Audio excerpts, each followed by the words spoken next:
Imagine this. Something feels wrong at home. Nobody says it out loud, but everyone feels it. Bills are stacking up. Tension is building. Conversations are turning into silence. But you notice it. The pressure in your father's voice. The worry your mother hides. And without anyone asking, you start handling things. You fix small problems.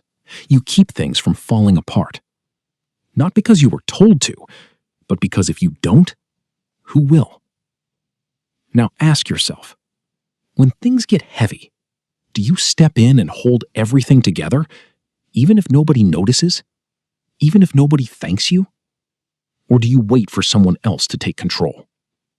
Because if you quietly fix things without needing credit, you might be what psychology calls a quiet fixer. Let's break it down. A quiet fixer is someone who solves problems, manages crises, and improves situations behind the scenes without looking for recognition, praise, or credit. They are practical, no-nonsense, and focused on results. While others react, they stabilize. While others talk, they act.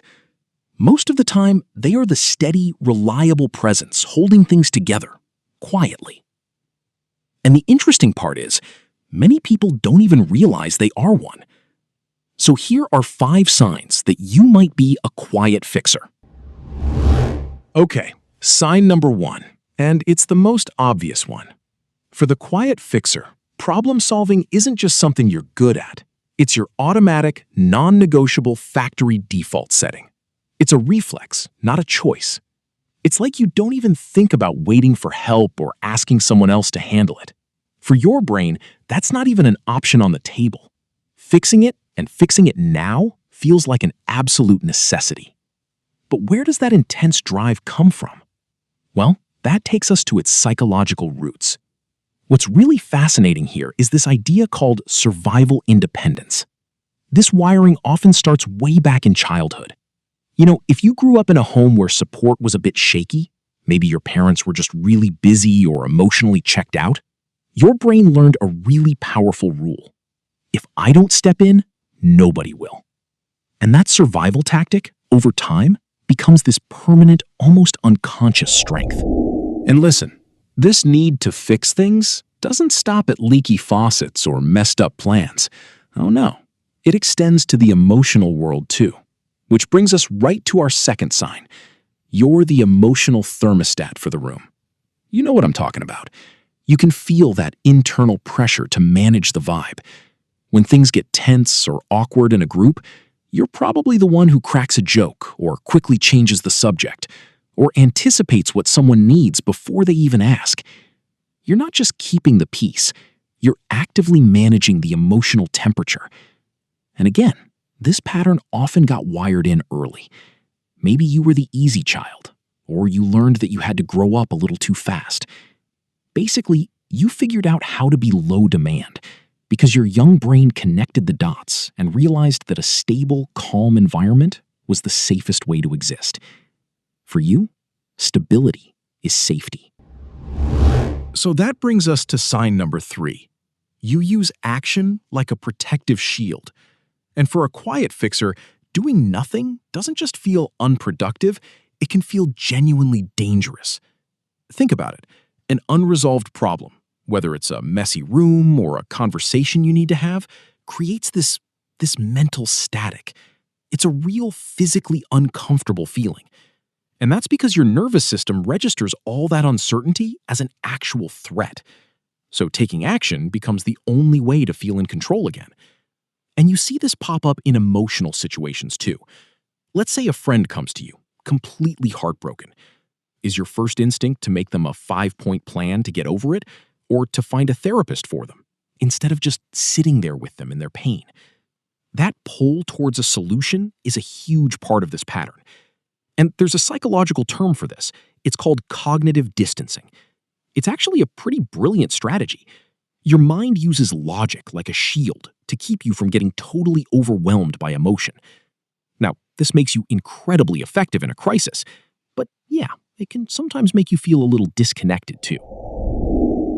All right, on to number 4. And I gotta say, this one is probably the deepest sign of the quiet fixer. This is where the pattern stops being just a set of behaviors and becomes the very core of how you see yourself. I want you to think about that little voice in your head, the one that's always kind of checking your status in the world. For a lot of people, that voice is asking, am I liked? Do they like me for me? But for the quiet fixer, the question is usually something very, very different. It asks, am I still needed? And man, that one question, it reveals everything. It shows the core motivation and the deepest fear. Your sense of belonging isn't tied to just being. It's tied to doing, to being useful. So let's be super clear here. This is not a character flaw. Not at all. It's a survival pattern that got baked in a long time ago. You learned that being the helper, the problem solver, was the most reliable way to get approval. And more importantly, to secure your spot. Whether it was in your family or your group of friends, having the answers was the safest way to belong. And that's the perfect setup for our final section, which is all about reframing this entire thing. So if any of this has been hitting a little too close to home, this is probably the most important part. It's about seeing all of this not as a collection of flaws, but as a highly, highly developed survival skill.